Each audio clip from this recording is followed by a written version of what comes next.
হাসিনা যখন ক্ষমতায় আসে তখন আমার বয়স 7। তোমরাও হয়তো কেউ 8 অথবা কেউ 9। আমাদের ওই সময়ের ছবিগুলোর দিকে তাকালে বিস্মিত হতে হয়।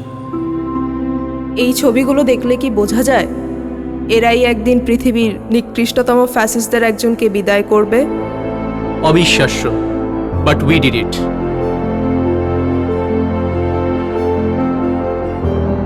রিমেম্বার, সবাই যখন ধরে নিয়েছিল ফ্যাসিবাদের শেকলেই কাটবে আমাদের কয়েক প্রজন্ম, তখন আমরাই বলেছিলাম না, আমরা মানব না। যখন অনেকে মেনেই নিয়েছিল গোলামিই আমাদের নিয়তি, তখন আমরা বলেছিলাম আজাদি আজাদি। আজাদি। যখন নির্ঝঞ্ঝাট জীবন চাওয়া স্বজনেরা বলেছিল লেটস অ্যাকসেপ্ট, বি প্র্যাগম্যাটিক। তখন আমরাই বলেছিলাম উই রিভল্ট। যখন অনেকেই বলল উপায় কি, তখন আমরা উপায় হয়ে দাঁড়িয়ে গেলাম পর্বত সম। বললাম বুকের ভেতর অনেক ঝড়, বুক পেতেছি গুলি কর। আমরাই ছিলাম বিপ্লব, আমরাই অভ্যুত্থান।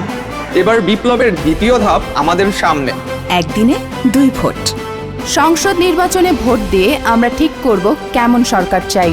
একই সাথে গণভোটে ভোট দিয়ে ঠিক করব ভবিষ্যতের বাংলাদেশ কেমন চাই।